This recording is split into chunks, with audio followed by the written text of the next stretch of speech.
Il existe un pays qui n'a jamais eu besoin d'envahir la planète pour la posséder. Il lui a suffi d'imposer sa monnaie. Aujourd'hui, si l'Arabie saoudite vend son pétrole, si la Chine achète du blé, si l'Argentine emprunte de l'argent, si votre propre gouvernement paie ses importations, une immense partie de ces échanges, quelque part dans la chaîne, passe par une seule et même devise. Une devise créée par un pays qui ne représente même pas 4% de la population mondiale. Et voici ce qui devrait vraiment vous arrêter net. Cette domination n'a jamais reposé sur la force. Elle s'est construite décision après décision, à travers un empilement de choix historiques, de rapports de force économiques et d'une confiance qui s'est bâtie insensiblement au fil des décennies. Il y a un mot pour décrire ce genre de pouvoir.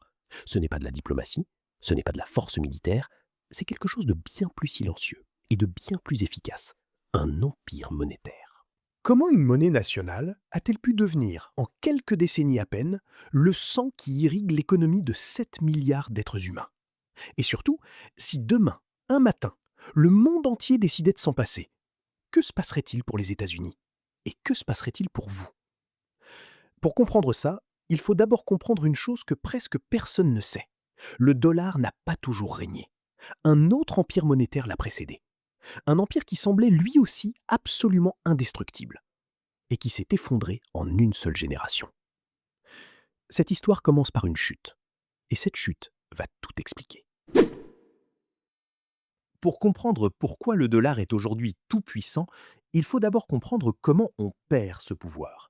Parce qu'avant le dollar, une autre monnaie régnait sans partage sur le commerce mondial, et sa chute est le mode d'emploi exact de tout ce qui va suivre.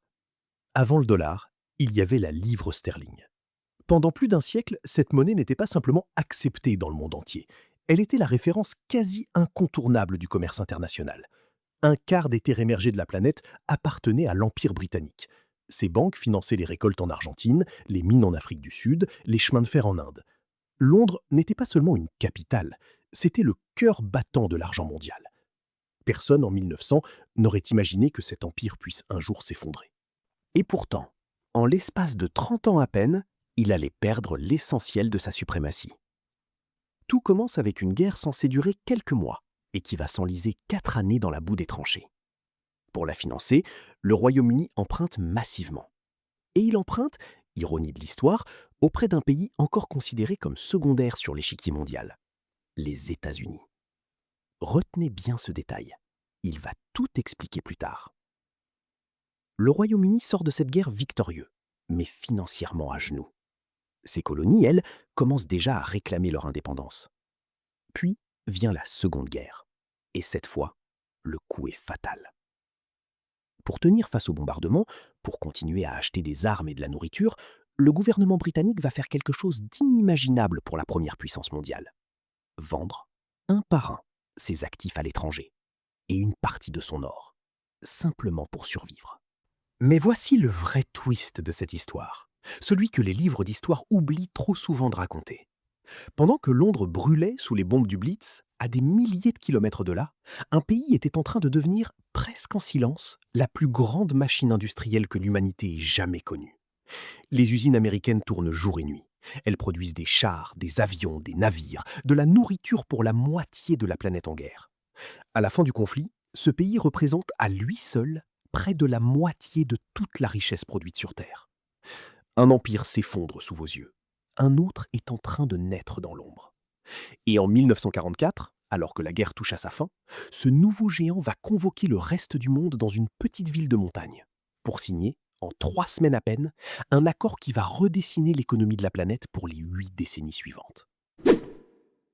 Juillet 1944. Dans un hôtel isolé, niché au cœur des montagnes du New Hampshire, 730 délégués venus de 44 pays s'installent pour 3 semaines qui vont, sans qu'ils le sachent encore, décider du sort économique de la planète pour les 80 années suivantes. Leur mission officielle, empêcher que le monde ne retombe jamais dans le chaos qui a précédé la guerre. Tout le monde, dans cette salle, se souvient encore de la Grande Dépression et de la manière dont elle a nourri la montée des totalitarismes. Mais derrière cette mission officielle se joue un bras de fer beaucoup plus discret et beaucoup plus décisif.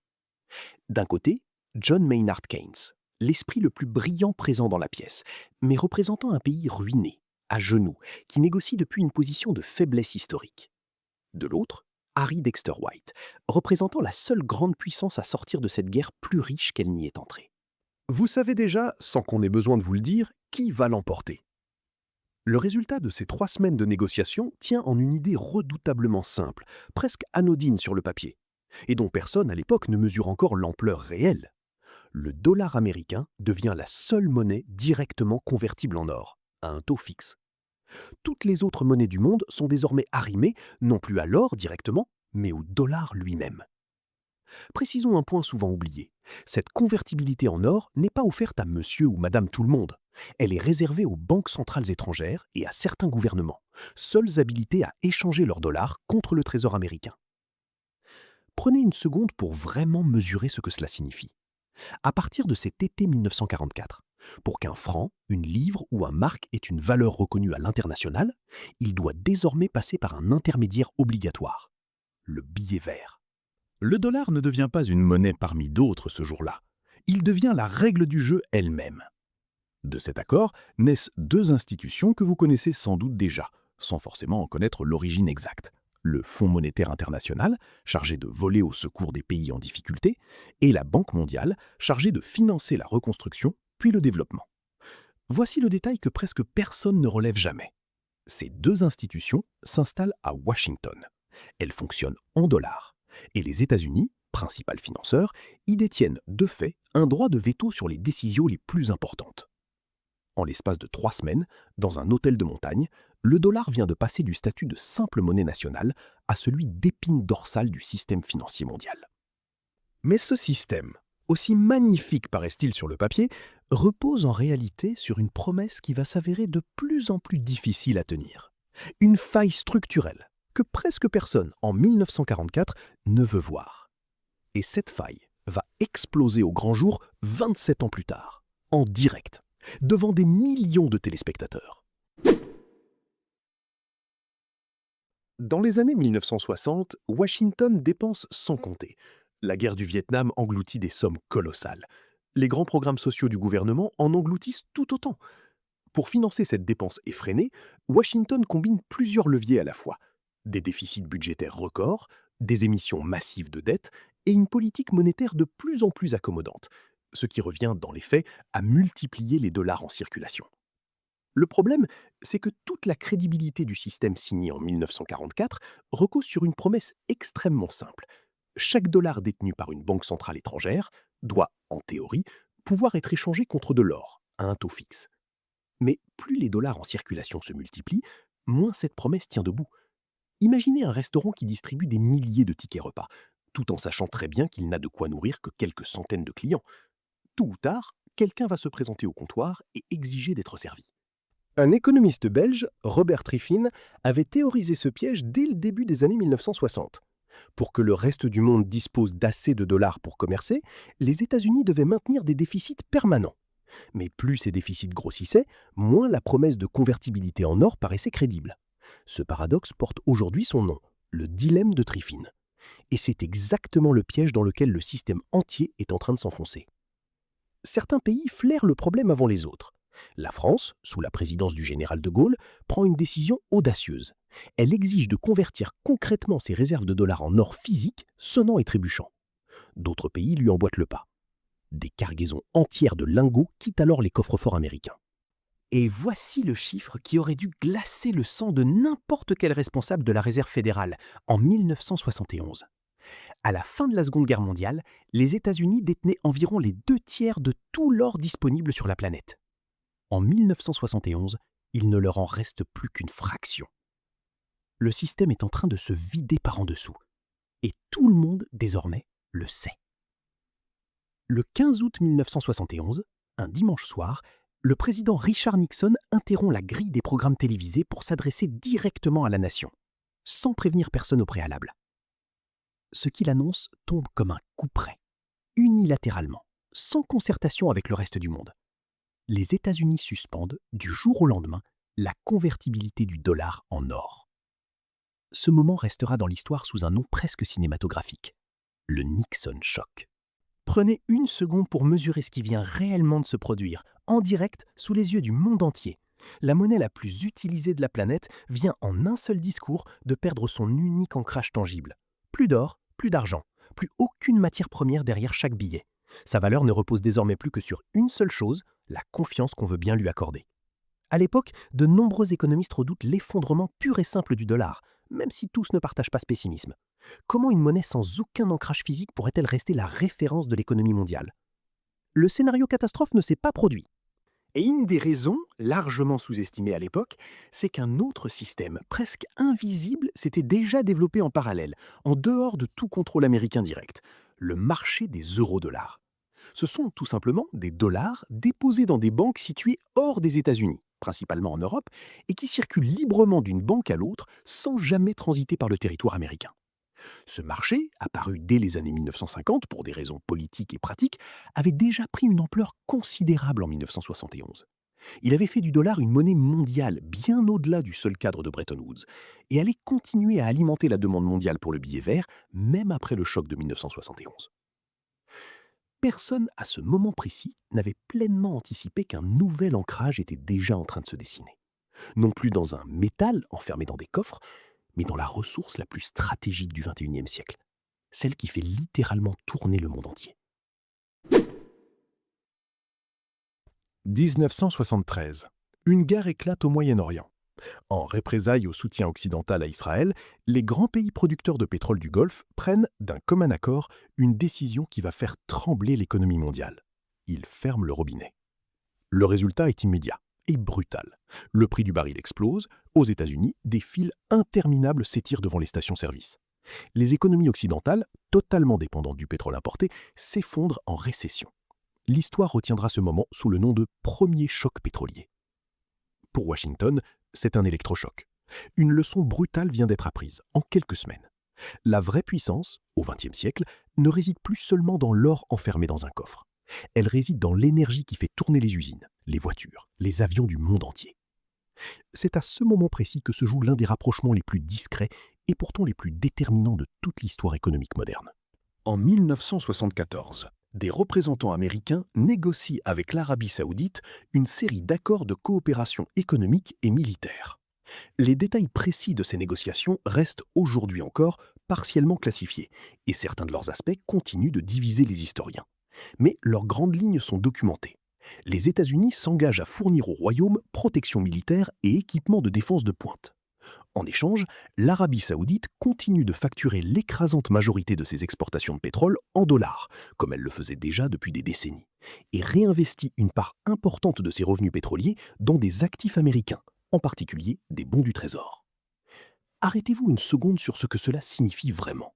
À partir de ces années-là, peu importe que vous soyez au Japon, en Allemagne, en Inde ou au Brésil, si votre pays a besoin du baril de pétrole dont dépend absolument toute son économie, il doit, dans l'immense majorité des cas, se procurer des dollars, même si vous n'avez jamais rien acheté aux États-Unis, même si vous n'entretenez aucune relation commerciale directe avec Washington. Ces accords, conjugués à des habitudes commerciales déjà solidement ancrées dans la région, viennent renforcer une demande mondiale déjà massive et de plus en plus permanente pour une seule et même monnaie. C'est ce que l'histoire retiendra sous le nom de système du pétrodollar.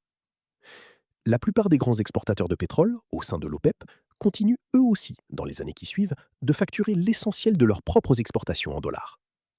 Et voici où l'histoire prend un tournant que presque personne à l'époque ne voit venir. Toute cette montagne d'argent, ces pétrodollars accumulés par les pays producteurs, doit être réinvestie quelque part. Et où va-t-elle, en très grande majorité? Dans les marchés financiers américains, dans l'immobilier de luxe américain, et surtout massivement dans la dette du gouvernement américain lui-même.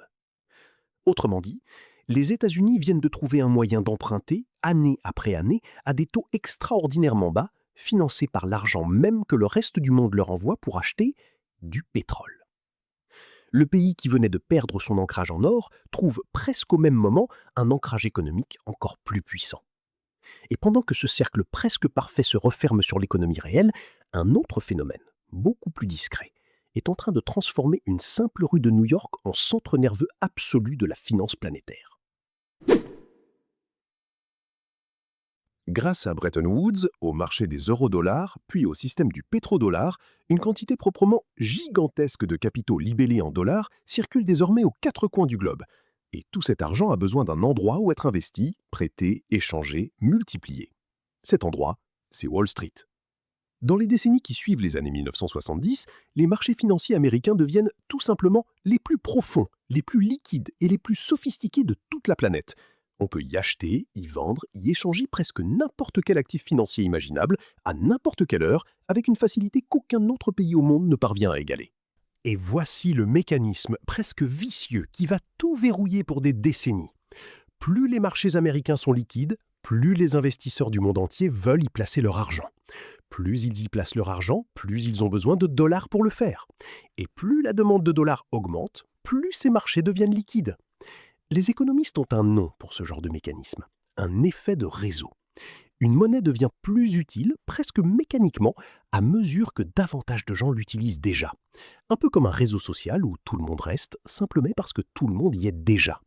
Il devient alors rationnel pour chaque nouvel acteur de continuer à utiliser le dollar plutôt que d'en changer seul.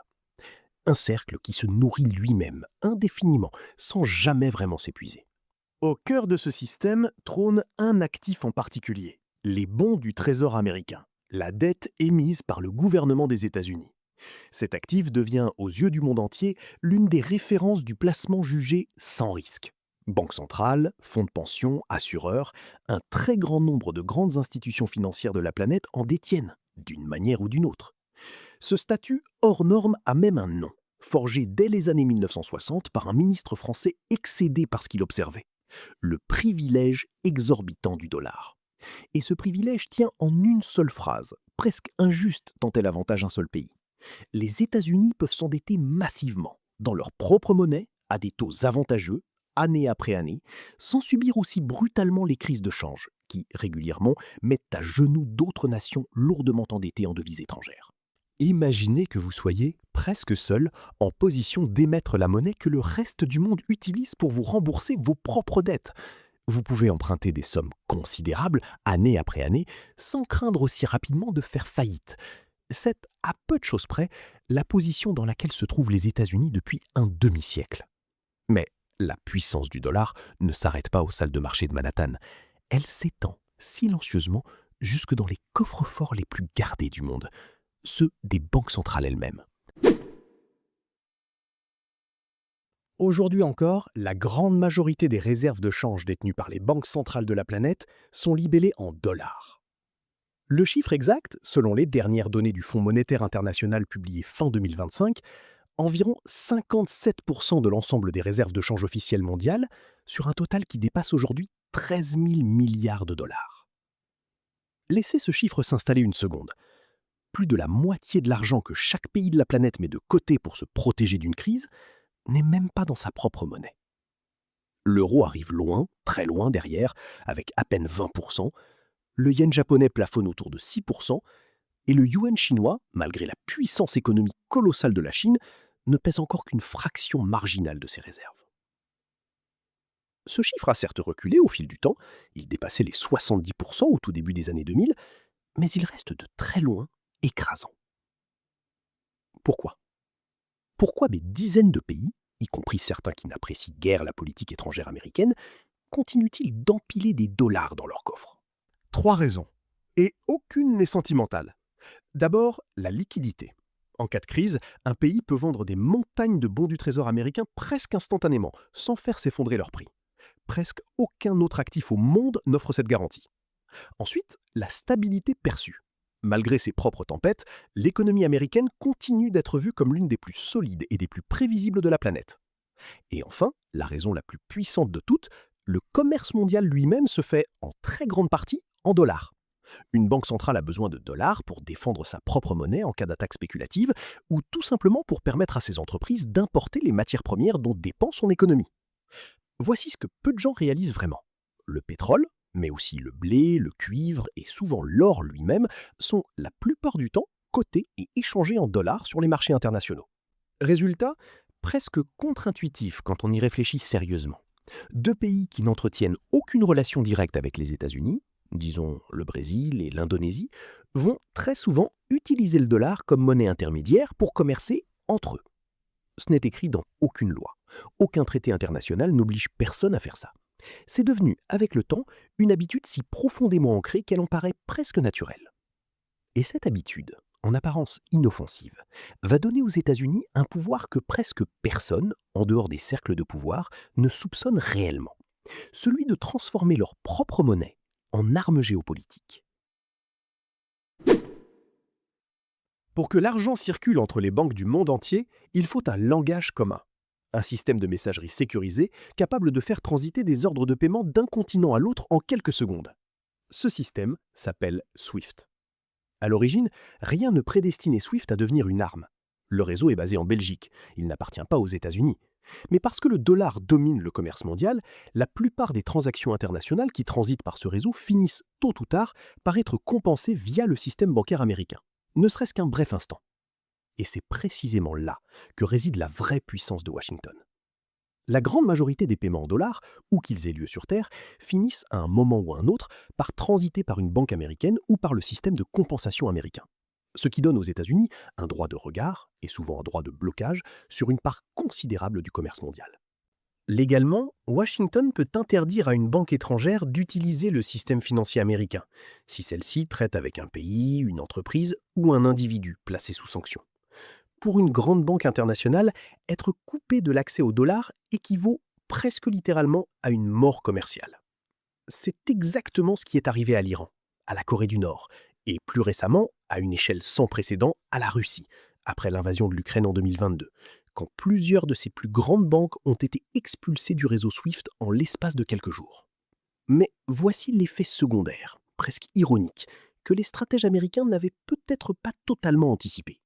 En transformant le dollar en arme, les États-Unis ont, sans le vouloir, poussé un nombre croissant de pays à se poser la même question, en silence. Et si nous cherchions activement une porte de sortie? C'est précisément ce qui est en train de se produire, aujourd'hui, sous nos yeux.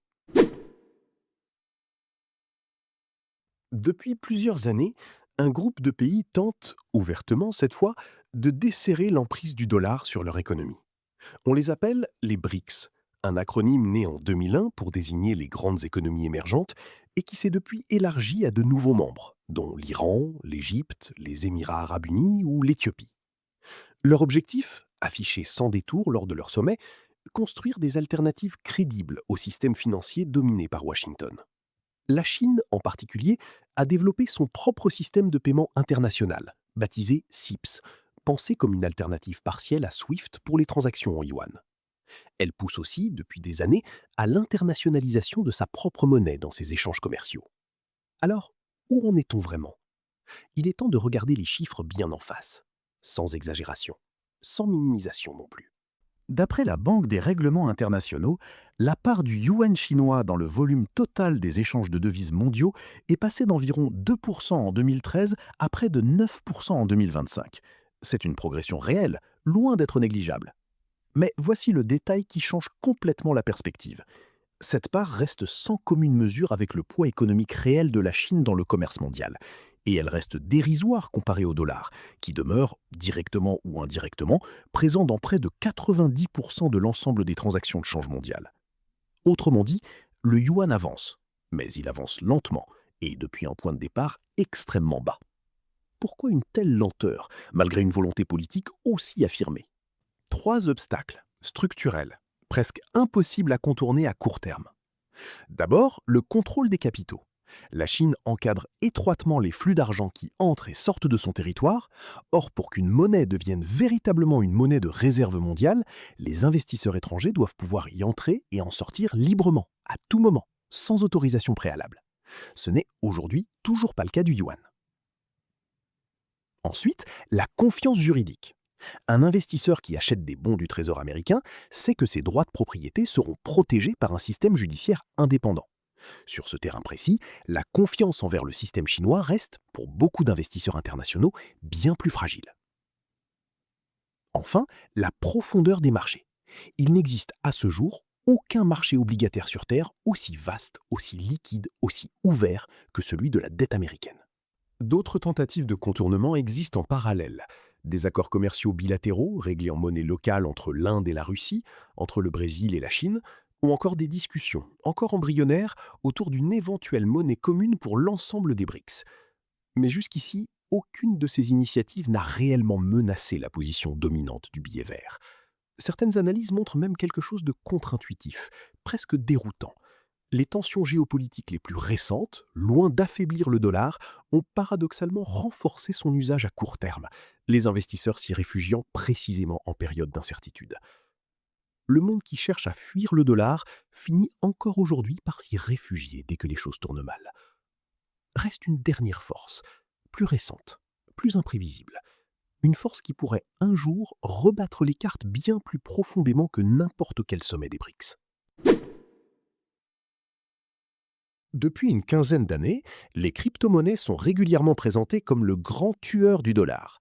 L'idée séduit, des monnaies numériques décentralisées, ne dépendant d'aucun gouvernement, capables de contourner tout le système que nous venons de décrire pendant les 8 derniers chapitres. La réalité, elle, est beaucoup plus surprenante. La très grande majorité des transactions en crypto-monnaie restent aujourd'hui encore largement spéculatives, plutôt qu'utilisées pour le commerce international réel. Et voici le twist final, presque comique tant il est ironique. La plupart des crypto-monnaies les plus utilisées au quotidien, à commencer par les fameux stablecoins, sont elles-mêmes indexées sur le dollar américain. Le tueur présumé du dollar est en réalité l'un de ses plus fidèles soldats. Loin de le détrôner, une grande partie de cette nouvelle économie numérique renforce indirectement la demande mondiale pour le dollar. Le véritable défi, à plus long terme, viendrait plutôt d'ailleurs, des monnaies numériques de banque centrale, ces versions officielles et numériques des monnaies nationales que plusieurs pays, dont la Chine, développent activement en coulisses. Ces outils pourraient, en théorie, permettre un jour à certains pays de commercer entre eux sans jamais faire transiter le moindre paiement par le système bancaire américain, échappant ainsi plus facilement aux sanctions financières occidentales.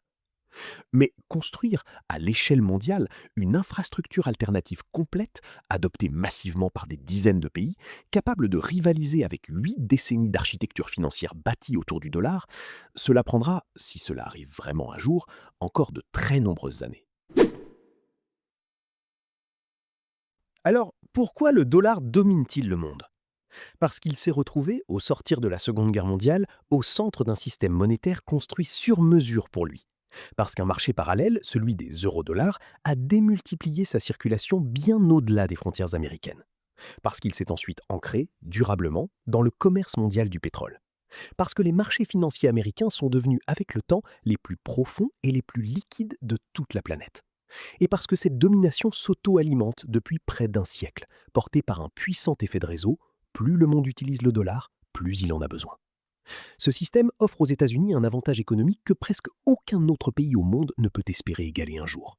La capacité d'emprunter massivement dans leur propre monnaie, tout en exerçant une influence géopolitique considérable sur le reste de la planète. Mais rien dans cette histoire n'est éternel. Rien n'est même garanti. Souvenez-vous de la livre sterling. Elle aussi, en son temps, paraissait indétrônable. Elle aussi régnait sur un quart du monde. Et il lui a suffi de 2 guerres et de 30 ans pour perdre l'essentiel de sa suprématie. Aujourd'hui, les tentatives de dédollarisation restent lentes, fragmentées, largement insuffisantes pour menacer sérieusement le dollar à court terme. Mais elles existent. Et à mesure que la géopolitique se tend, que de nouvelles puissances économiques émergent, que la technologie redessine les règles de la finance mondiale, une question reste ouverte. Et le restera sans doute encore longtemps. Le dollar dominera-t-il encore le monde dans 20 ou 30 ans? Personne, aujourd'hui, ne peut répondre avec certitude. Une chose, en revanche, ne fait aucun doute. Le jour où cette domination prendra fin, ce ne sera sans doute pas dans un instant spectaculaire et soudain diffusé en direct à la télévision. Ce sera vraisemblablement le résultat de milliers de décisions discrètes prises aux 4 coins du monde sur plusieurs décennies. Exactement comme celles qui, un jour de juillet 1944, dans un hôtel isolé du New Hampshire, ont fait du dollar le roi silencieux de l'économie mondiale. Abonne-toi si ce genre de sujet t'intéresse. Et si tu veux voir un autre système construit sur la même logique d'opacité, j'ai fait une vidéo sur où disparaissent vraiment les 13 milliards de la Coupe du Monde, juste ici.